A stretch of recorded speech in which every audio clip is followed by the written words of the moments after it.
ఏం జరుగుతుంది? ఇంకా మరికొన్ని రోజుల్లో తమిళనాడు ఎలక్షన్స్ జరగబోతూ ఉన్నాయి. సౌత్‌లో బీజేపీ పాకవేయాలని ప్రయత్నాలు ఒకవైపు, అక్కడ అన్నామలై రిజైన్‌ని ఎలా చూడాలంటారు? చెప్పినారు కదా, వారి టర్మ్ అయిపోయింది కాబట్టి వారు రిజైన్ చేశారు. ఇప్పుడు భారతీయ జనతా పార్టీలో ఒక సిస్టమ్ ఉంటుంది, ఇది కుటుంబ పార్టీ కాదు. ఒక టర్మ్ ఒక 2 సంవత్సరాలు ఒకరికి అవకాశం ఇస్తారు, కాకపోతే ఒక 5 నెలలో 6 నెలలో అటు ఇటు ఉంటుంది. తర్వాత డెఫినెట్ గా ఇంకొక కొత్త అధ్యక్షులు రావాల్సిందే, ఎవరున్నా రావాల్సిందే, మారాల్సిందే. కాబట్టి డెఫినెట్ గా వారి టర్మ్ అయిపోయింది, వారు రిజైన్ చేశారు. బట్ సౌత్ తో కంపేర్ చేసినప్పుడు నార్త్ తో చాలా పొలిటికల్ అఫిలియేషన్స్, చాలా డిఫరెన్సియేషన్ ఉంటుంది పొలిటికల్ సిస్టంలో. సౌత్లో ఒక వ్యక్తిని చూసి, ఒక లీడర్గా ఎమర్జ్ అయిన లీడర్కి మద్దతు తెలపటం, వాళ్ళని చూసి పార్టీని గెలిపించడం అనేది మనకి చరిత్ర చెప్తున్న సాక్ష్యం. ఇక్కడ అఫ్కోర్స్ రేవంత్ రెడ్డి గారు, అఫ్కోర్స్ కేసీఆర్ గారు, అఫ్కోర్స్ కాంగ్రెస్లో రాజశేఖర్ రెడ్డి గారు హయ్యాం, ఇలా మనం చూస్తూ వచ్చాం. మీకు తెలుసు, మీ పార్టీ జాతీయ రాష్ట్ర అధ్యక్షుడిగా బండి సంజయ్ గారు ఎంత హైప్ క్రియేట్ చేశారు రాష్ట్రంలో. ఆయన ఉన్నప్పుడు పార్టీ ఎంత యాక్టివ్గా ఉంది అనేది కూడా మీరు చూసారు. ఈ రీసెంట్గా ఇప్పుడు ఎలక్షన్స్ ముందు అన్నామలై రిజైన్ అనేది అది నెగిటివ్ ఇంపాక్ట్ క్రియేట్ చేయదా సౌత్లో? అట్లా ఏముండదు, అవన్నీ అపోహలే ఉంటాయి తప్ప అట్లా ఏముండదు. వారి టర్మ్ అయిపోయింది, వారిని మారుస్తారు. ఇప్పుడు సంజయ్ గారిని మార్చారు, మారిస్తే వారిని తీసుకుపోయి సెంట్రల్ మినిస్టర్ చేశారు. దేశానికి వారి సేవలను ఉపయోగించుకుంటున్నారు, అంతే కదా. ఇప్పుడు అన్నామలై గారిని వారి టర్మ్ అయిపోయింది, వారి సేవలు ఇంకో రకంగా వాడతారు. సంజయ్ గారు తెలంగాణ బీజేపీ అధికారంలోకి వచ్చేది పోయింది సంజయ్ గారు లేకపోవడం వల్ల అంటున్నారు. సరే, అంటే నేనేమంటున్నాను అని అంటే కొన్ని సార్లు కొన్ని జరుగుతాయి. సో వాటికి ఏదైనా కారణం అయి ఉండొచ్చు. కానీ పార్టీ ఒక నిర్ణయం తీసుకున్న తర్వాత కార్యకర్తలుగా మేమందరము కూడా డెఫినెట్గా పార్టీ నిర్ణయానికి తలొగ్గి పనిచేయవలసింది. So how is about groupism in Telangana BJP? అసలు ఏమన్నా గ్రూప్ ఉంటే మీరు అలా చెప్పాలి, మేము ఇలా అడగాలి.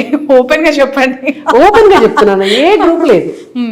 ఈటల గారి వర్గం, సంజయ్ గారి వర్గం, కిషన్ రెడ్డి గారి వర్గం, ఒకవైపు రాజాసింగ్ గారి అసంతృప్తి, అసమ్మతి ఆయన కొనసాగిస్తూనే ఉన్నారు. ఎక్కడ కట్టడి అవుతుంది? ఎవరు దాన్ని సద్దు? అది స్వేచ్ఛ కదా, అది ప్రజాస్వామ్యం. అది కాంగ్రెస్ చెప్తుంది, బీజేపీకి కాదు. ఇప్పుడు బీజేపీలో కూడా ప్రజాస్వామ్యం ఉంటది. అసలు అత్యంత ఎక్కువ ప్రజాస్వామ్యం ఉన్నదే పార్టీయే మాది. ఏ కార్యకర్తనా ఏదైనా కావచ్చు. అది కాంగ్రెస్ పార్టీలో సాధ్యమవుతుందా? గాంధీ కుటుంబం కాకుండా ఎవరైనా పెత్తనం చేసే కుర్చీలో కూర్చోమనండి. పివి నరసింహారావు గారు కూర్చున్నందుకు వారి అంత్యక్రియలు కూడా ఢిల్లీలో జరగకుండా అవమానించిన పార్టీ కాంగ్రెస్ పార్టీ. కాంగ్రెస్ పార్టీలో సాధ్యమవుతుందా?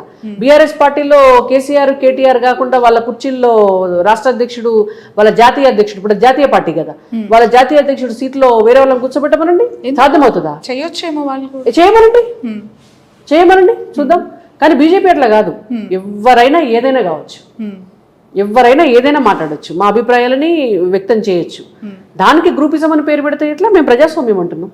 నాయకత్వ సమన్వయ లోపం వల్లనే తెలంగాణ స్టేట్ బీజేపీ ఎక్కడో ఉండాల్సింది ఇలా నిర్వీరంగా, లేదంటే కొంచెం కార్యకర్తలకి దూరంగా, ఒక స్పోర్టివ్నెస్ లేకపోవటం వల్లనే ఇబ్బందులు పడుతుంది అనేది మీ పార్టీ పైన, మీ పార్టీ ప్రధాన నాయకుల పైన ఉన్న అలిగేషన్. దాన్ని ఎలా చూడాలి? అసలు కార్యకర్తల దగ్గరికే మేము పోతున్నాం, మీ దగ్గర కార్యకర్తలు రావట్లేదు. రావాల్సిన అవసరం ఏముంది అంటున్నాను నేను. ఇప్పుడు పార్టీ నాయకులు పై స్థాయి నుంచి, రాష్ట్ర అధ్యక్షుల స్థాయి నుంచి జిల్లా అధ్యక్షుల వరకు ప్రతి ఒక్కరు కూడా లోకల్ గా కార్యకర్తల దగ్గరికి వెళ్ళాలి, ప్రజల దగ్గరికి వెళ్ళాలనేది భారతీయ జనతా పార్టీ సిద్ధాంతం. కార్యకర్తలను ఆఫీసుల చుట్టూ తిప్పుకోవాలనేది భారతీయ జనతా పార్టీ సిద్ధాంతం కాదు. నాయకులే వెళ్ళాలి. ఇప్పుడు నెలకు ఒక ప్రోగ్రాం పెడతారు, కంపల్సరీ ప్రతి ఒక్కరిని కూడా రాష్ట్ర అధ్యక్షుల వారితో సహా కింది స్థాయి బూతులకు కూడా పంపిస్తారు. ప్రజల దగ్గరికి వెళ్ళి ప్రజలతోటే మాట్లాడమంటారు. మా నాయకులు ఏదన్నా ఊరికి వెళ్తే వెళ్ళి కార్యకర్తల ఇళ్లలో బస చేస్తారు. హోటల్స్ లో బస చేయడం అనేటువంటి చాలా తక్కువ.